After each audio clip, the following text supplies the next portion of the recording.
പ്രിയപ്പെട്ട കുട്ടികളെ, എല്ലാവർക്കും സുഖമെന്ന് വിശ്വസിക്കുന്നു. ഓട്ടോമൊബൈൽ ടെക്നോളജിയുടെ രണ്ടാമത്തെ ഓൺലൈൻ ക്ലാസ്സാണിത്.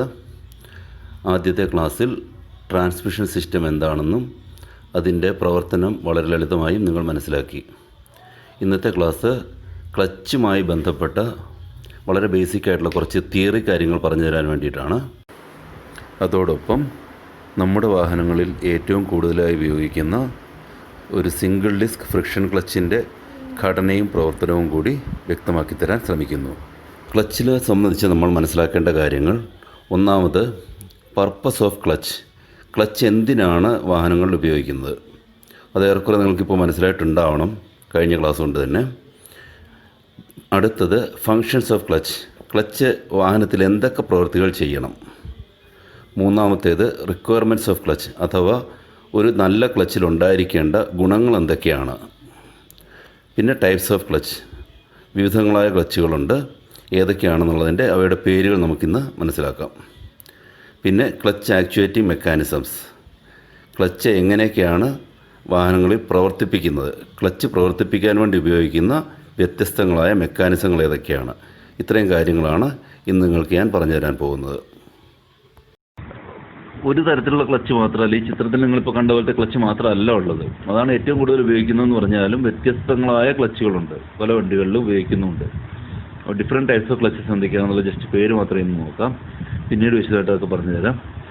ഒന്ന്, സിംഗിൾ പ്ലേറ്റ് ക്ലച്ച്. ഈ ചിത്രത്തിൽ നിങ്ങൾ ആദ്യം കണ്ട ഇതിലുള്ള അതിൽ കണ്ടില്ലേ, ഒരു ക്ലച്ച് ഡിസ്കിൻ്റെ പടം കണ്ടില്ലേ കറുത്ത നിറത്തിൽ? അതാണ് ക്ലച്ച് ഡിസ്ക്. അങ്ങനെ ഒരു ഡിസ്ക് മാത്രമാണെങ്കിൽ അതിനെ സിംഗിൾ പ്ലേറ്റ് ക്ലച്ച് എന്ന് വിളിക്കും. പിന്നെ ഒന്ന് മൾട്ടി പ്ലേറ്റ് ക്ലച്ച്. ഒന്നിൽ കൂടുതൽ ക്ലച്ച് ഡിസ്കുകൾ ഉണ്ടെന്നുണ്ടെങ്കിൽ അത് മൾട്ടിപ്ലൈ ക്ലച്ച് ആയിരിക്കും. പിന്നെ ഉള്ളത് centrifugal clutch, diaphragm spring clutch, semi centrifugal clutch, wet clutch, dry clutch. ഇതെല്ലാം അടുത്ത ക്ലാസ്സുകളിൽ വിശദമായിട്ട് പറഞ്ഞു തരാം. അടുത്തതായി നമുക്ക് ക്ലച്ച് പ്രവർത്തിപ്പിക്കാൻ എന്തൊക്കെ സംവിധാനങ്ങൾ വിവിധ വാഹനങ്ങളിൽ ഉപയോഗിക്കുന്നുണ്ടെന്നുള്ളത് നോക്കാം. ക്ലച്ച് സാധാരണഗതിയിൽ എൻഗേജ്ഡ് ആയിരിക്കും. നമ്മൾ ആവശ്യമുള്ളപ്പോൾ ഡിസെൻഗേജ് ചെയ്യുകയാണെന്ന് പറഞ്ഞു. ആ ഡിസെൻഗേജ് ചെയ്യാൻ വേണ്ടി ഉപയോഗിക്കുന്ന വ്യത്യസ്ത തരത്തിലുള്ള മെക്കാനിസങ്ങളാണിത്. ഒന്ന് ഹൈഡ്രോളിക് മെക്കാനിസം, പിന്നൊന്ന് ഇലക്ട്രോ മാഗ്നറ്റിക് മെക്കാനിസം, മറ്റൊന്ന് വേക്വം ആക്ച്വേറ്റിംഗ് മെക്കാനിസം, നാലാമത്തേതായി clutch by wire actuating mechanism. ഇങ്ങനെ 4 മെക്കാനിസംസ് പല വണ്ടികളായിട്ട് നമ്മൾ ഉപയോഗിക്കുന്നുണ്ട്. ഇവ ഓരോന്നും എങ്ങനെയൊക്കെയാണ് പ്രവർത്തിക്കുന്നത് എന്നുള്ളത് വരുന്ന ക്ലാസ്സുകളിൽ നിങ്ങൾക്ക് കുറച്ചുകൂടി വ്യക്തമാക്കി മനസ്സിലാക്കി തരാം. ഇപ്പോൾ ഈ പേരുകൾ മാത്രം ഓർത്ത് വെച്ചിരുന്നാൽ മതി. അടുത്തത്, ഫങ്ഷൻസ് ഓഫ് ക്ലച്ച്. ക്ലച്ചിൻ്റെ പ്രവർത്തനം, എന്തൊക്കെയാണ് ക്ലച്ച് ചെയ്യേണ്ടതെന്നുള്ളത്. ക്ലച്ച് നമ്മൾ പറഞ്ഞു, ക്ലച്ച് പ്രധാനമായിട്ടും ചെയ്യേണ്ടത് എൻഗേജ്മെൻറ്റും ഡിസെൻഗേജ് ചെയ്യുക എന്നുള്ളതാണ് ക്ലച്ച് ചെയ്യേണ്ടത്. അതായത് എഞ്ചിൻ്റെ കറക്കം ഗിയർ ബോക്സിലെത്താതെ വേർപെടുത്തുക എന്നുള്ളതാണ്. അതല്ലാതെ എന്നല്ല, അത് കൂടാതെ മറ്റു ചില കാര്യങ്ങളും കൂടി ചെയ്യണം. ആകെ 4 ഫങ്ഷൻസാണ് ക്ലച്ച് കൊണ്ട് ഉദ്ദേശിക്കുന്നത്. ഒന്നാമത്തേത് ഡിസെൻഗേജ് ചെയ്യുക, അത് തന്നെയാണ് ഇറ്റ് ക്യാൻ ബി ഡിസെൻഗേജ്ഡ്, അത് വേർപെടുത്തുക എന്നുള്ളത് തന്നെയാണ്. രണ്ടാമത്തേത്, അത് എൻഗേജ് ചെയ്യുമ്പോൾ ഡിസെൻഗേജ് ചെയ്തിരിക്കുന്ന സമയത്ത് ഗിയർ മാറാൻ പറ്റുക, അതും ക്ലച്ചിൻ്റെ ഫംഗ്ഷനായിട്ട് തന്നെയാണ് പറയുന്നത്. അതായത് ഗിയർ മാറാൻ സഹായിക്കുന്ന ഒരു ഉപകരണമായതുകൊണ്ട് അതും ക്ലച്ചിൻ്റെ ഫംഗ്ഷനായിട്ട് തന്നെ പറയുന്നു രണ്ടാമത്തെ പോയിന്റിൽ. മൂന്നാമത്തെ പോയിന്റിൽ, എൻഗേജ് ചെയ്യുമ്പോൾ അത് സ്മൂത്തായിട്ട് വേണം എൻഗേജ്ഡ് ആവാൻ, അതായത് ഷോക്കൊന്നും ഉണ്ടാകാതെ. എൻഗേജ് ചെയ്യാന്ന് വെച്ചാൽ എന്താ ഉദ്ദേശിക്കുന്നത്?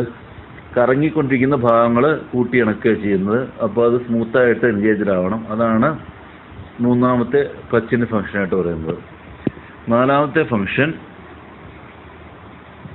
എൻജിൻ്റെ ശക്തി പൂർണ്ണമായിട്ടും മറ്റു ഭാഗങ്ങളിലേക്ക് എത്താൻ സഹായിക്കണം ഇത്. അതായത് ഡിസെൻഗേജ് ചെയ്ത ഒരു ക്ലച്ച് വീണ്ടും നമ്മൾ എൻഗേജ് ചെയ്യുമ്പോൾ ശക്തി ഒട്ടും ചോർന്നു പോകാതെ ഗിയർ ബോക്സിലേക്കും മറ്റും എത്തണം. അതാണ് നാലാമത്തെ ഫംഗ്ഷൻ. ഞാനൊന്ന് വായിച്ചു തരാം. Clutch has 4 functions. It can be disengaged. This allows engine cranking and permits the engine to run freely without delivering power to the transmission. അതുകൊണ്ട് ഉദ്ദേശിക്കുന്നത്, ക്ലച്ച് എന്ന് പറയുന്നത് ഡിസെൻഗേജ് ചെയ്യാൻ പറ്റുന്ന ഒരു ഉപകരണമാണ്. അത് എഞ്ചിനെ മാത്രമായിട്ട് പ്രവർത്തിപ്പിക്കാൻ സഹായിക്കും. അതുപോലെ തന്നെ എഞ്ചിനെ ഫ്രീ ആയിട്ട് കറങ്ങാന്ന് പറഞ്ഞാൽ ചക്രങ്ങളിലേക്കോ മറ്റു ഭാഗങ്ങളിലേക്കോ ഒന്നും ശക്തി കൊടുക്കാതെ എഞ്ചിന് മാത്രം ഫ്രീ ആയിട്ട് കറങ്ങാൻ അനുവദിക്കുന്ന ഒരു ഉപകരണമാണ് ക്ലച്ച്. രണ്ടാമത്തെ point, while disengage it permits the driver to shift the transmission to various gears. Disengage ആയിരിക്കുന്ന സമയത്ത് ഇത് ഡ്രൈവർക്ക് എന്തിനു സഹായിക്കുന്നു? ഗിയർ മാറാൻ വേണ്ടി സഹായിക്കുന്നു. മൂന്നാമത്തേത് while engaging the clutch slips momentarily, this provides smooth engagement and lessens the shock on gears, shafts and other drivetrain parts. Engage ചെയ്യുന്ന സമയത്ത്, അതായത് ഡിസെൻഗേജ്ഡ് ആയിട്ടുള്ള ക്ലച്ച് തിരിച്ച് എൻഗേജ് ആകുന്ന സമയത്ത് അതിൻ്റെ പാർട്സുകൾ തമ്മിൽ ഒറ്റയടിക്ക് അങ്ങോട്ട് കൂടിച്ചേരില്ല. ഒന്ന് തെന്നി പതുക്കെ സ്മൂത്തായിട്ട് എൻഗേജ്ഡ് ആവുള്ളൂ. അങ്ങനെ അല്ലാന്നുണ്ടെങ്കിൽ പെട്ടെന്ന് കൂട്ടിയിണക്കി കഴിഞ്ഞ് കഴിഞ്ഞാൽ ആലോചിച്ച് നോക്കുക, നിങ്ങളുടെ കൈ പെട്ടെന്ന് ഒരാൾ പിടിച്ച് തിരിച്ചു കഴിഞ്ഞാൽ നമുക്ക് ഭയങ്കര ഷോക്കായിരിക്കില്ലേ. നേരെ മറിച്ച് അയാൾ പതുക്കെ മെല്ലെ പിടിച്ചിരിക്കുകയാണെങ്കിൽ നമുക്ക് തന്നെ അത് അഡ്ജസ്റ്റ് ചെയ്ത് മനസ്സിലാക്കി എടുക്കാൻ പറ്റും. അതേപോലെ തന്നെയാണ് വണ്ടിയുടെ കാര്യവും. പെട്ടെന്ന് അങ്ങോട്ട് കൂട്ടിയിണങ്ങിയിട്ട് കറങ്ങാൻ പറ്റില്ല അതിന്. അത് ആദ്യം ഒന്ന് കൂടി ചേർന്ന് പതുക്കെ ഒന്ന് സ്ലിപ്പൊക്കെ ആയി പിന്നെ ഫുള്ളായിട്ട് ചേർന്നിട്ട് വേണം തിരിയാൻ പറ്റുള്ളൂ. അതിനും കൂടെ സഹായിക്കുന്നതാണ് ക്ലച്ച്. നാലാമത്തേത് when engaged the clutch transmits power from engine to the transmission. Engaged ആയിരിക്കുന്ന സമയത്ത് ക്ലച്ച് വഴിയാണ് എഞ്ചിനിൽ നിന്ന് ഗിയർ ബോക്സിലേക്ക് വേണ്ടി പോകുന്നത്. All slipping has stopped. അപ്പോൾ ഒട്ടും സ്ലിപ്പ് ഉണ്ടാകാൻ പാടില്ല. കംപ്ലീറ്റ് ശക്തിയും എഞ്ചിന് പൂർണ്ണമായിട്ടുള്ള ശക്തിയും എവിടേക്ക് എത്തണം? ഗിയർ ബോക്സിലേക്ക് എത്തണം. ഇതിൽ പറയുന്നത് requirements of clutch. Requirements of clutch എന്ന് ഉദ്ദേശിക്കുന്നത് ക്വാളിറ്റീസ് റിക്വയർഡ് ഇൻ ക്ലച്ച് തന്നെയാണ്. ഒരു ക്ലച്ചിനുണ്ടായിരിക്കേണ്ട ഗുണങ്ങളാണ്. ഇതിൽ ഞാൻ ഈ നോട്ടിൽ തന്നെ ബ്രൗൺ ആയിട്ട് ചില അക്ഷരങ്ങൾ കാണിച്ചിട്ടുണ്ട്, നിങ്ങൾക്ക് നോക്കിയാൽ കാണാം. അതാണ് അതിൻ്റെ പോയിന്റുകൾ. നിങ്ങളിതെല്ലാം കൂടെ അങ്ങനെ ഇംഗ്ലീഷ് ബൈ ഹാർട്ട് പഠിക്കില്ല എന്നുള്ളത് എനിക്കും അറിയാം, നിങ്ങൾക്കും അറിയാം. അതുകൊണ്ടാണ് ഇങ്ങനെ പോയിൻ്റായിട്ട് കൊടുത്തിരിക്കുന്നത്. റിക്വയർമെൻറ്റ്സ് ഓഫ് ക്ലച്ച് അത് ഓരോന്നായിട്ട് പറയാം. അതായത് ക്വാളിറ്റീസ് റിക്വയർഡ് ഇൻ ക്ലച്ച്, ഒരു ക്ലച്ചിനുണ്ടായിരിക്കേണ്ട ഗുണങ്ങൾ. ഒന്നാമത്തേത് ടോർക്ക് ട്രാൻസ്മിഷൻ. ടോർക്ക് ട്രാൻസ്മിഷൻ എന്ന് പറഞ്ഞു കഴിഞ്ഞാൽ എഞ്ചിൻ്റെ ശക്തി പൂർണ്ണമായിട്ടും എങ്ങോട്ടേക്ക് എത്തണം? ഗിയർ ബോക്സിലേക്ക് എത്തണം. ക്ലച്ച് അത് ചെയ്യണം. ക്ലച്ച് ഡിസെൻഗേജ് ചെയ്താൽ മാത്രം പോലെ കൂടി ചേർന്നിരിക്കുന്ന സമയത്ത് മുഴുവൻ ശക്തി എത്തണമല്ലോ. അതാണ് ആദ്യം പറയുന്നത്. Clutch should be able to transmit the maximum torque. അതാണ് അവിടെ point. Able to transmit the maximum torque എന്നുള്ളതാണ് പോയിന്റ്. അതായത് പരമാവധി ടോർക്ക് ട്രാൻസ്മിറ്റ് ചെയ്യാൻ കഴിവുള്ളതായിരിക്കണം. The clutch should be able to transmit maximum torque of the engine under all conditions. എല്ലാ അവസ്ഥകളിലും അങ്ങനെ എല്ലാ സാഹചര്യങ്ങളിലും അത് മുഴുവനായിട്ടും ടോർക്ക് ട്രാൻസ്മിറ്റ് ചെയ്യണം. രണ്ടാമത്തേത് ഗ്രാജുവൽ എൻഗേജ്മെൻറ്റ്. അത് കഴിഞ്ഞ പോയിന്റിലും പറഞ്ഞു. അതായത് ഡിസെൻഗേജ്ഡ് ആയ ക്ലച്ച് വീണ്ടും എൻഗേജ്ഡ് ആകുമ്പോൾ അത് ഗ്രാജുവലായിട്ട് സ്മൂത്തായിട്ട് വേണം എൻഗേജ്ഡ് ആകാൻ, അല്ലാന്നുണ്ടെങ്കിൽ ഷോക്ക് ഉണ്ടാവും.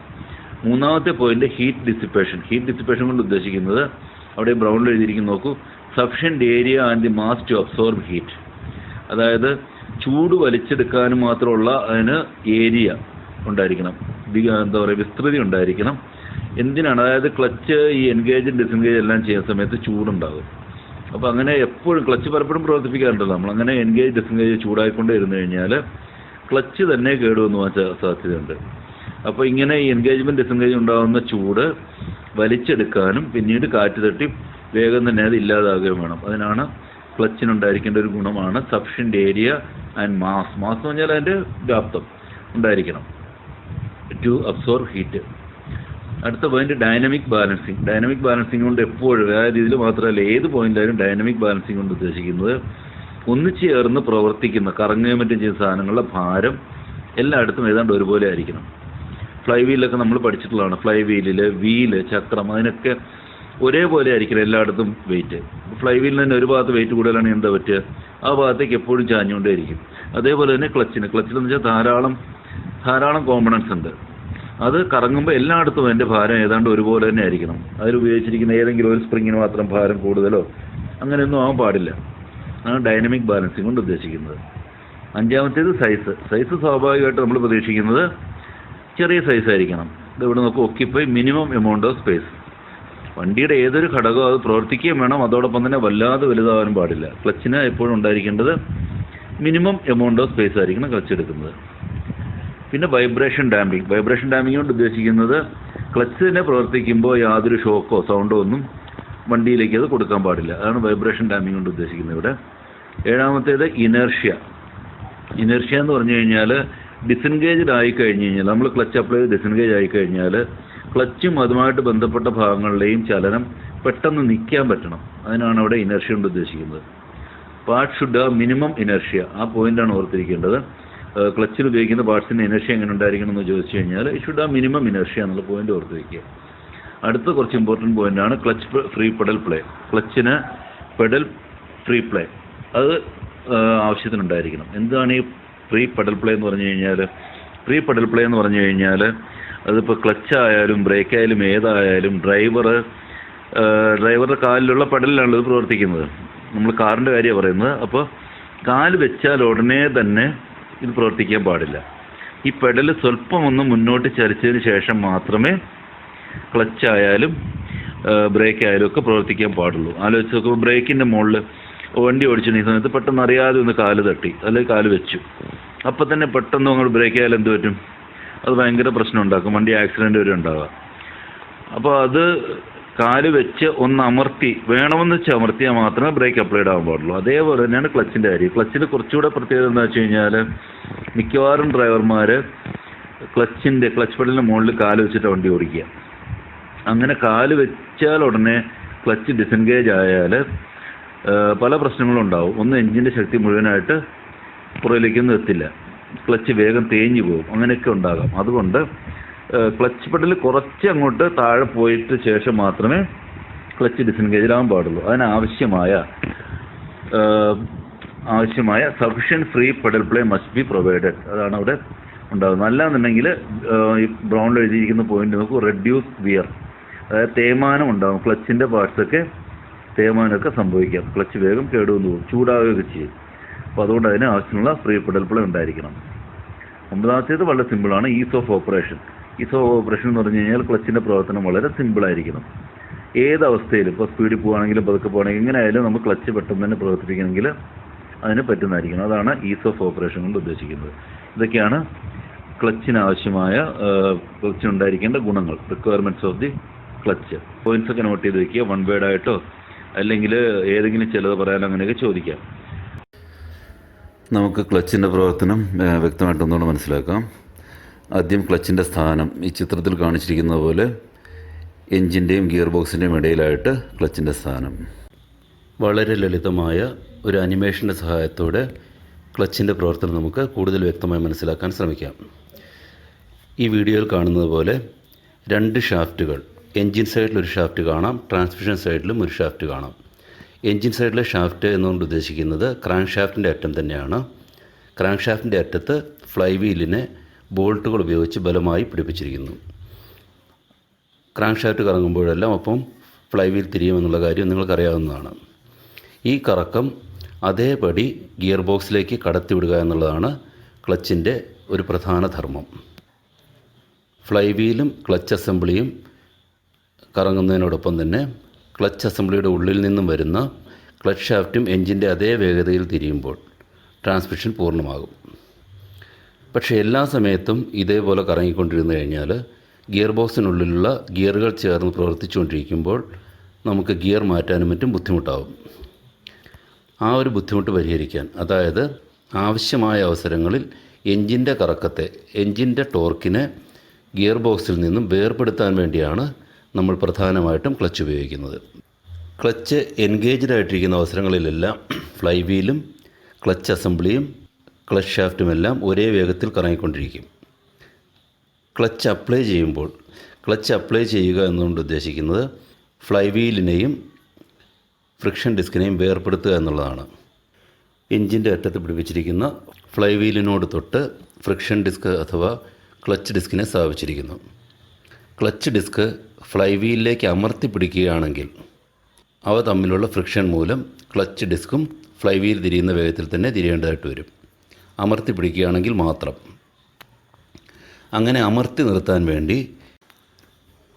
ഫ്ലൈ വീലിനെയും ഫ്രിക്ഷൻ ഡിസ്കിനെയും പരസ്പരം ചേർത്ത് വയ്ക്കാൻ ക്ലച്ച് അസംബ്ലി ഉപയോഗിച്ചിരിക്കുന്നു. ക്ലച്ച് അസംബ്ലിയിലുള്ളത് പ്രഷർ പ്ലേറ്റ് എന്ന് പറയുന്നൊരു കോമ്പണൻറ്റും അതിന് പുറകിലായിട്ട് ഒരു പ്രത്യേകതരം സ്പ്രിങ്, ഡയഫ്രം സ്പ്രിങ് എന്നാണ് ഇതിനെ വിളിക്കുന്നത്. ഡയഫ്രം സ്പ്രിങ് അല്ലാതെ കോയിൽ സ്പ്രിങ് ഉപയോഗിക്കുന്ന ക്ലച്ചുകളും ഉണ്ടെന്നുള്ളത് ഞാൻ നേരത്തെ പറഞ്ഞു. ഈ അനിമേഷനിലുള്ള ഡയഫ്രം സ്പ്രിങ് തന്നെയാണ്. ഫ്രിക്ഷൻ ഡിസ്കിനോട് തൊട്ട് പ്രഷർ പ്ലേറ്റിനെ തള്ളി പിടിക്കുന്നതിനായിട്ട് ഡയഫ്രം സ്പ്രിങ്, ഇവയെല്ലാം കൂടി കവർ ചെയ്തുകൊണ്ട് ക്ലച്ച് കവറിനെ ഫ്ലൈ വീലിലേക്ക് നമ്മൾ ബോൾട്ട് ചെയ്ത് വെച്ചിരിക്കുന്നു. ഡയഫ്രം സ്പ്രിങ്ങിൻ്റെ സ്പ്രിങ് ഫോഴ്സ് കൊണ്ടാണ് ക്ലച്ച് ഡിസ്കിനെ അഥവാ ഫ്രിക്ഷൻ ഡിസ്കിനെ ഫ്ലൈ വീലിലേക്ക് തള്ളി വച്ചിരിക്കുന്നത്. അതെങ്ങനെയാണ് സംഭവിക്കുന്നത്? ഈ ചിത്രം നോക്കൂ. പറഞ്ഞു തരാനുള്ള സൗകര്യത്തിനായി ഡയഫ്രം സ്പ്രിങ്ങിൻ്റെ മധ്യഭാഗത്തെ ക്ലച്ച് ഫിംഗേഴ്സ് എന്നും പുറമേ കാണുന്ന വൃത്താകൃതിയിൽ കാണുന്ന ഭാഗത്തെ ക്ലച്ച് റിങ് എന്നും ഞാനിവിടെ പറയുന്നു. മധ്യഭാഗത്ത് അഥവാ ഫിംഗേഴ്സിൽ ഒരു ബെയറിംഗ് ഉപയോഗിച്ച്, ത്രസ്റ്റ് ബെയറിംഗ് എന്നാണ് നമ്മളിതിനെ വിളിക്കുന്നത്. ഈ ത്രസ്റ്റ് ബെയറിംഗ് ഉപയോഗിച്ച് ഫിംഗേഴ്സിൽ അമർത്തുന്ന അവസരത്തിൽ ക്ലച്ച് റിങ് അകത്തേക്ക് വലിക്കപ്പെടും. അതിന് കാരണം ക്ലച്ച് റിങ്ങിൻ്റെ തൊട്ട് താഴെയായിട്ട് ഒരു ഫൾക്രം റിങ് കൂടെ വെച്ചിട്ടുണ്ടെന്നുള്ളതുകൊണ്ടാണ്. ഫൾക്രം റിങ് മധ്യഭാഗത്ത് തന്നെ തടഞ്ഞിരിക്കും. അതുകൊണ്ട് വെളിയിലുള്ള റിങ്ങിൻ്റെ ആ ഭാഗം മാത്രമാണ് പുറയിലേക്ക് ചലിക്കുക. ഈ ചിത്രത്തിൽ കാണുന്നത് പോലെ ക്ലച്ചിൻ്റെ പുറം വശം അകത്തേക്ക് വലിക്കപ്പെടുമ്പോൾ അത് ഫ്രിക്ഷൻ ഡിസ്കിനെ ഫ്ലൈ വീലിലേക്ക് തള്ളുന്നത് ഒഴിവാകും. അപ്പോൾ ഫ്രിക്ഷൻ ഡിസ്ക് അഥവാ ക്ലച്ച് ഡിസ്ക് സ്വതന്ത്രമാകും. ഫ്ലൈ വീലും ക്ലച്ച് അസംബ്ലിയും ഒന്ന് ചേർന്ന് കറങ്ങും. പക്ഷേ ഫ്രിക്ഷൻ ഡിസ്ക് അപ്പോൾ കറങ്ങുകയില്ല. ആവശ്യം കഴിഞ്ഞ് ഡ്രൈവർ ക്ലച്ച് പെടലിൽ നിന്ന് കാലെടുക്കുമ്പോൾ ത്രസ്റ്റ് ബെയറിങ് പഴയ അവസ്ഥയിലേക്ക് തന്നെ പോകും. അപ്പോഴത് ക്ലച്ച് ഫിംഗേഴ്സിൽ അമർത്തുന്നുണ്ടാവുകയില്ല. ക്ലച്ച് ഫിംഗേഴ്സിൽ മർദ്ദമില്ലാത്തപ്പോൾ ഡയഫ്രം സ്പ്രിങ് പൂർവ്വസ്ഥിതി പ്രാപിക്കും. അപ്പോൾ പുറമേയുള്ള റിങ്, സ്പ്രിങ്ങിൻ്റെ തന്നെ റിങ് ഫ്രിക്ഷൻ പ്ലേറ്റിനെ വീണ്ടും ഫ്ലൈ വീലിലേക്ക് തള്ളിപ്പിടിക്കും. വീണ്ടും അവ തമ്മിൽ ഫ്രിക്ഷൻ മൂലം കോണ്ടാക്റ്റ് എസ്റ്റാബ്ലിഷ് ചെയ്യും. അതുമൂലം ഫ്രിക്ഷൻ ഡിസ്കും ഫ്ലൈ വീൽ കറങ്ങുന്ന അതേ വേഗത്തിൽ തന്നെ കറങ്ങും. ഫ്രിക്ഷൻ ഡിസ്കിൻ്റെ നടുക്കായിട്ട് ഹബ്ബുണ്ട്. ആ ഹബ്ബിലേക്കാണ് ക്ലച്ച് ഷാഫ്റ്റിനെ കയറ്റി വച്ചിരിക്കുന്നത്. അതുകൊണ്ട് തന്നെ ഫ്രിക്ഷൻ ഡിസ്ക് തിരിയുമ്പോഴെല്ലാം ക്ലച്ച് ഷാഫ്റ്റിനും ഒപ്പം കറങ്ങേണ്ടതായിട്ട് വരും. പ്രവർത്തനം ഏത് ക്ലച്ചിൻ്റെ ആയാലും ഏതാണ്ട് ഒരുപോലെ തന്നെയാണ്. സ്പ്രിങ്ങിനെ അമർത്തുമ്പോൾ അത് പ്രഷർ പ്ലേറ്റിനെ പുറകിലേക്ക് വലിക്കും. ഇത് ഡയഫ്രം സ്പ്രിങ് ഉപയോഗിക്കുന്നതാണെങ്കിൽ നമ്മൾ അതിനെ ഡയഫ്രം ക്ലച്ച് എന്ന് വിളിക്കും. ചിത്രത്തിൽ കാണാം ഡയഫ്രം സ്പ്രിങ്ങും. കൂടാതെ കോയിൽ സ്പ്രിങ് ഉപയോഗിക്കുന്ന ടൈപ്പും ഉണ്ട്. കോയിൽ സ്പ്രിങ് ആണെന്നുണ്ടെങ്കിൽ കോയിൽ സ്പ്രിങ് ടൈപ്പ് ക്ലച്ച് എന്ന് വിളിക്കാം. ഇവിടെ ഉപയോഗിച്ചിരിക്കുന്നത് ഈ ചിത്രത്തിൽ ഇതാണ്. ഇത് രണ്ടും നിങ്ങൾക്ക് കാണാം. ഒന്ന് കമ്പാരിസന് വേണ്ടി രണ്ടും കൂടെ കൊടുത്തിരിക്കുകയാണ്. ക്ലച്ചിൻ്റെ എല്ലാ കോമ്പണൻസും നിങ്ങൾക്ക് ഈ ചിത്രത്തിൽ കാണാം. രണ്ട് തരത്തിലുള്ളതായാലും പ്രവർത്തനം ഒരുപോലെ തന്നെ ആയിരിക്കും. മധ്യഭാഗത്ത് പ്രഷർ കൊടുക്കുന്ന സമയത്ത് പെഡൽ ചവിട്ടുന്ന സമയത്ത് ഈ പറഞ്ഞ പ്രഷർ പ്ലേറ്റ് പുറയിലേക്ക് വലിക്കും, പുറയിലേക്ക് തള്ളപ്പെടും. അപ്പോൾ നടുക്കായിട്ട് റിലീസ് ബെയറിംഗ് എന്ന് പറയുന്ന ഒരു കോമ്പണൻ്റ് നോക്കൂ. അതിലാണ് നമ്മളത് ഒരു വട്ടത്തിലുള്ളൊരു സാധനമാണത്. അതിനാണ് അമർത്തുന്നത്. അത് അമർത്തുമ്പോൾ അത് സ്പ്രിങ്ങിൻ്റെ മധ്യത്തിൽ തള്ളും. സ്പ്രിങ്ങിൻ്റെ പുറമേ അറ്റം പ്രഷർ പ്ലേറ്റിനെ അകത്തേക്ക് വലിക്കും. പ്രഷർ പ്ലേറ്റ് പുറകോട്ട് പോകുമ്പോൾ ഈ പറഞ്ഞ ഫ്രിക്ഷൻ ലൈനിങ്ങിനെ പ്രസ് ചെയ്യാൻ യാതൊന്നുമില്ല, ഫോഴ്സ് ഇല്ല. അപ്പോൾ ഫ്രിക്ഷൻ ലൈനിങ്ങും അഥവാ ക്ലച്ച് ഡിസ്കും പുറകിലേക്ക് തന്നെ തള്ളപ്പെടും. ഫ്ലൈ വീല് മാത്രം സ്വതന്ത്രമായിട്ട് കറങ്ങും. ഫ്ലൈ വീലിനോടൊപ്പം തന്നെ ഈ പറഞ്ഞ ക്ലച്ച് അസംബ്ലിയും കറങ്ങുമെന്നുള്ളത് മറക്കരുത്. ക്ലച്ച് അസംബ്ലി എന്ന് ഉദ്ദേശിക്കുന്നത് ഫ്രിക്ഷൻ ഡിസ്ക് ഇല്ലാതെയുള്ള, അതായത് പ്രഷർ പ്ലേറ്റ് അടങ്ങുന്ന ആ ഭാഗം ഫ്ലൈ വീലിനോട് ബോൾട്ട് ചെയ്ത് വെച്ചിരിക്കുന്നതുകൊണ്ട് അതും ഒപ്പം തന്നെ കറങ്ങും. ക്ലച്ച് ഡിസ്ക് കറങ്ങില്ല. ക്ലച്ചിൻ്റെ പാർട്സ് എന്തൊക്കെയാണ് നമുക്കൊന്നുകൂടെ നോക്കാം. യഥാർത്ഥത്തിൽ ഈ കാണുന്ന ഇതാണ് റിലീസ് ബെയറിംഗ് എന്ന് ഞാൻ നേരത്തെ പറഞ്ഞത്, വൃത്തത്തിലുള്ളത്. ഇതുപോലെ ഇത് യഥാർത്ഥത്തിലുള്ള റിലീസ് ബെയറിംഗ് അല്ല, ഇതേപോലെ ഏതാണ്ട് ഉണ്ടാകും. ഇതുപയോഗിച്ചിട്ടാണ് നമ്മൾ സ്പ്രിങ്ങിൻ്റെ മധ്യത്തിൽ അമർത്തുന്നത്.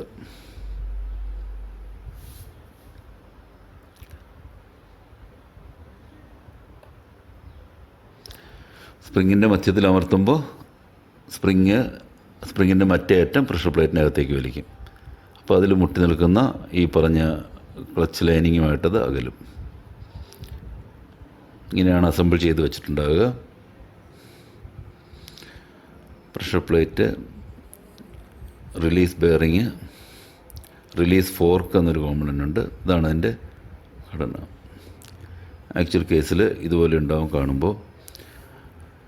ക്ലച്ച് ലൈനിങ്ങിന് ഇത്ര കളറൊന്നും ഉണ്ടാകണമെന്നില്ല. ഫ്ലൈ വീൽ എൻജിനിൽ പിടിപ്പിച്ചിരിക്കുന്നതായിട്ട് കാണാം നമുക്ക്. അതിലേക്കിപ്പോൾ ക്ലച്ച് അസംബ്ലി കണക്ട് ചെയ്യുന്നു, ഒന്നിച്ച് തിരിയുന്നത്. ഇടയിൽ എന്താ ഉള്ളത്? ഈ പറഞ്ഞ ഫ്രിക്ഷൻ ഡിസ്ക്, ക്ലച്ച് ഡിസ്ക് എന്നൊക്കെ അതിനെ പറയാം. അതിൽ ഈ ബ്രൗൺ നിറത്തിൽ കാണുന്ന പുറത്തുള്ളതാണ് അതിൻ്റെ ഫ്രിക്ഷൻ ലൈനിങ്.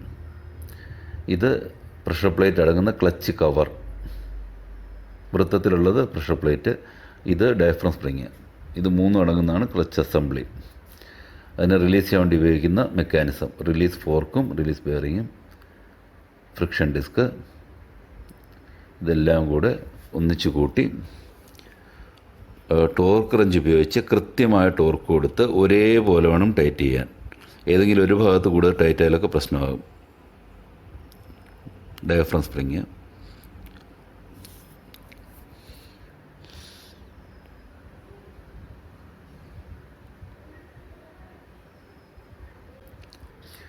ഇനി നമുക്ക് ക്ലച്ച് ഡിസ്കിൽ എന്തൊക്കെയുണ്ടെന്നുള്ളത് നോക്കാം. ഇതാണ് ക്ലച്ച് ഡിസ്ക്. അതിൽ ഈ പറഞ്ഞ രീതിയിൽ കോയിൽ സ്പ്രിങ്ങുകൾ കൊടുത്തിട്ടുണ്ട്.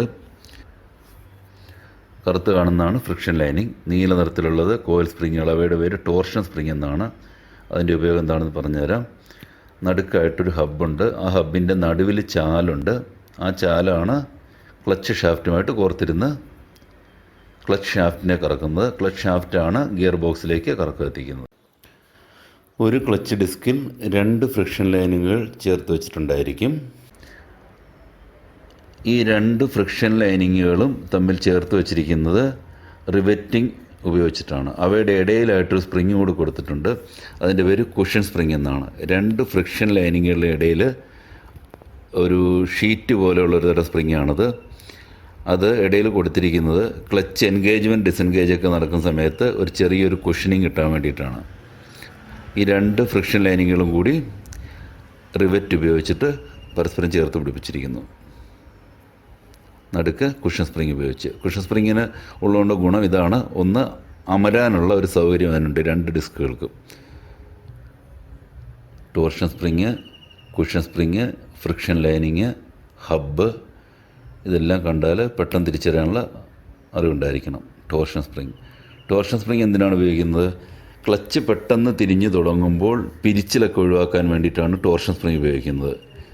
എഞ്ചിനുമായിട്ട് കണക്റ്റഡ് ആകുമ്പോൾ ക്ലച്ച് അസംബ്ലി ഹബ്ബ് പെട്ടെന്ന് തിരിയും. അപ്പോൾ ആ കറക്കത്തിൻ്റെ ഒരു എഫക്റ്റ് ടോർഷൻ സ്പ്രിങ് സ്വീകരിക്കും. അപ്പോൾ അതുകൊണ്ട് ഹബ്ബിന് കേടുപാടുകൾ സംഭവിക്കില്ല. ഇത് മൂന്നും ഈ രീതിയിൽ വെച്ചിട്ടുണ്ടായിരിക്കും.